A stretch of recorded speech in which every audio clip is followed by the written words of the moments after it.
सोचिए, एक ग्रामीण क्लिनिक है और एक माँ अपने बच्चे को लेकर आती है जिसे बुखार भी है, खांसी भी और दस्त भी। सब एक साथ। तो इलाज कहाँ से शुरू होगा? आज हम इसी मुश्किल सवाल का जवाब देने वाली एक कमाल की स्ट्रैटेजी को समझने जा रहे हैं। Integrated management of neonatal and childhood illness, यानी IMNCI। तो चलिए इसी सीन में थोड़ा और गहरा उतरते हैं। एक ऐसा क्लिनिक जहां संसाधन यानी रिसोर्सेज बहुत कम है। यहाँ एक छोटा सा भी गलत फैसला सीधा जिंदगी और मौत का सवाल बन सकता है। और ये कोई काल्पनिक बात नहीं है, ये वो रोज की हकीकत है जिसने IMNCI जैसे एक इंटीग्रेटेड सॉल्यूशन को जन्म दिया। तो आज हम क्या क्या देखने वाले हैं? सबसे पहले समझेंगे कि आखिर ये समस्या थी क्या।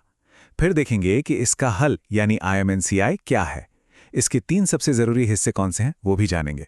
और हाँ, इसकी एक बहुत ही आसान कलर कोडेड प्रोसेस है, उसे भी समझेंगे।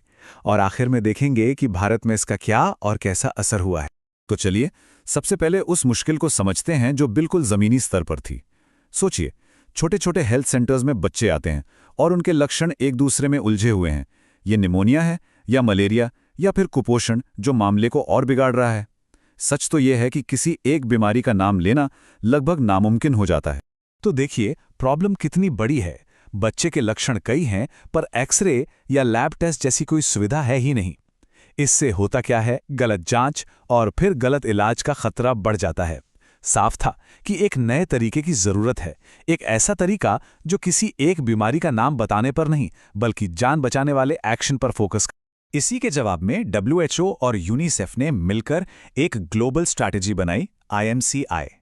लेकिन भारत ने इसे जस का तस नहीं अपनाया। भारत ने इसे एक बहुत ही खास अपनी जरूरत के हिसाब से बदला। और वो जरूरत जुड़ी थी नवजात शिशुओं की बहुत ज्यादा मृत्यु दर से। अब यहाँ एक बहुत ही दिलचस्प बात है, IMCI और IMNCI में फर्क क्या है? बस एक शब्द का, नियोनेटल। सुनने में ही एक छोटा सा बदलाव लगता है ना? पर भारत के लिए ये बहुत बहुत जरूरी था। ये इस बात को मानना था कि जिंदगी का पहला महीना सबसे नाजुक होता है और उसे खास तवज्जो देनी ही होगी। तो ये N क्यों जोड़ा गया? क्योंकि 64% से भी ज्यादा बच्चों की मौत उनके जन्म के पहले महीने में ही हो रही थी। सोचिए, 64%। ये वो दौर था जिस पर ओरिजिनल AMC प्रोग्राम का उतना फोकस नहीं था। भारत इस सच्चाई को नजरअंदाज कर ही नहीं सकता था। तो फिर IMNCI है क्या? आसान भाषा में, यह हेल्थ वर्कर्स के लिए एक तरह की step by step guide book है। इसका फोकस किसी एक बीमारी का नाम पता लगाने पर नहीं है, इसका फोकस है बीमारी की गंभीरता को पहचानने पर। मतलब ये इस सवाल का जवाब देती है कि बच्चा कितना बीमार है, न कि बच्चे को कौन सी बीमारी है। और यही इसका सबसे बड़ा प्लस पॉइंट है। अच्छा, तो ये सिस्टम काम कैसे करता है? चलिए अब इसके 3 सबसे मजबूत पिलर्स या कह सकते हैं कि इसके बिल्डिंग ब्लॉक्स को देखते हैं। तो ये हैं वो 3 कंपोनेंट्स, हेल्थ वर्कर की स्किल सुधारना, हेल्थ सिस्टम को मजबूत करना और परिवार समुदाय की आदतों को बेहतर बनाना। और हाँ, ये तीनों अलग अलग नहीं हैं, ये एक दूसरे से पूरी तरह जुड़े हुए हैं।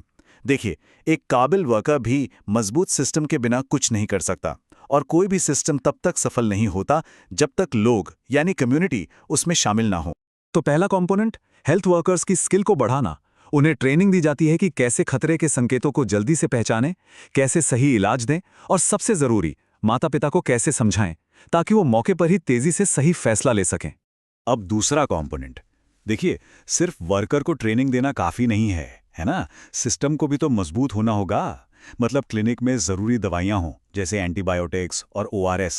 और अगर कोई केस सीरियस है तो उसे बड़े अस्पताल भेजने का एक साफ सुथरा रास्ता भी होना चाहिए। और अब तीसरा और शायद सबसे जरूरी कंपोनेंट, ये स्ट्रैटेजी सिर्फ क्लिनिक तक सीमित नहीं है, ये समुदाय तक जाती है, घर घर तक। परिवारों को सिखाया जाता है कि बच्चे की देखभाल कैसे करें और खतरे के संकेत दिखने पर कब और कहां मदद के लिए जाना है। हेल्थ केयर को क्लिनिक की 4 दीवारी से बाहर निकालकर लोगों के बीच ले जाना, यही इसका असली मकसद है। चलिए अब बात करते हैं IMNCI के सबसे प्रैक्टिकल और सबसे पावरफुल हिस्से की, वो है इसकी केस मैनेजमेंट प्रोसेस। ये एक सीधी साधी 5 स्टेप की प्रोसेस है। बच्चे को असेस करो यानी जांचो, बीमारी को क्लासिफाई करो मतलब उसकी गंभीरता को समझो, फिर ट्रीटमेंट को आइडेंटिफाई करो, बच्चे का इलाज करो या उसे रेफर करो, और आखिर में माता पिता को काउंसिल करो यानी सलाह दो। ये इतना लॉजिकल है कि इसमें गलती की गुंजाइश कम हो जाती है। हर बच्चे का मूल्यांकन एक ही तय तरीके से होता है। और इस पूरी प्रोसेस का जो दिल है ना, वो है इसकी आसान और विजुअल कलर कोडिंग सिस्टम। सच में इस सिस्टम का असली कमाल यहीं दिखता है। ये देखिए कितना सरल है। 3 रंग, गुलाबी, पीला और हरा। अगर पिंक है तो मतलब हालत गंभीर है, बच्चे को फौरन अस्पताल ले जाने की जरूरत है।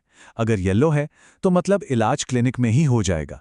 और अगर ग्रीन है तो मतलब चिंता की बात नहीं, घर पर ही देखभाल की जा सकती है। कोई भी इसे आसानी से समझ सकता है। तो अब सवाल ये उठता है कि भारत में ये स्ट्रैटेजी ग्राउंड पर कैसे काम करती है। इसका फोकस है बचपन के उन दौर पर जो सबसे ज्यादा नाजुक होते हैं। IMNCI जीवन के पहले 5 सालों को 3 हिस्सों में बांटकर देखती है।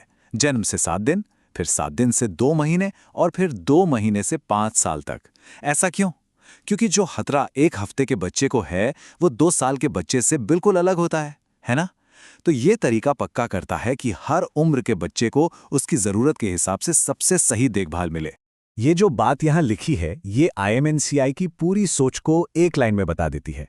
मतलब ये कि सिर्फ खांसी का इलाज नहीं करना है, ये भी देखना है कि कहीं बच्चा कुपोषित तो नहीं, जिसकी वजह से निमोनिया और बिगड़ रहा है। मतलब सिर्फ एक लक्षण को नहीं, पूरे बच्चे को एक साथ देखना है।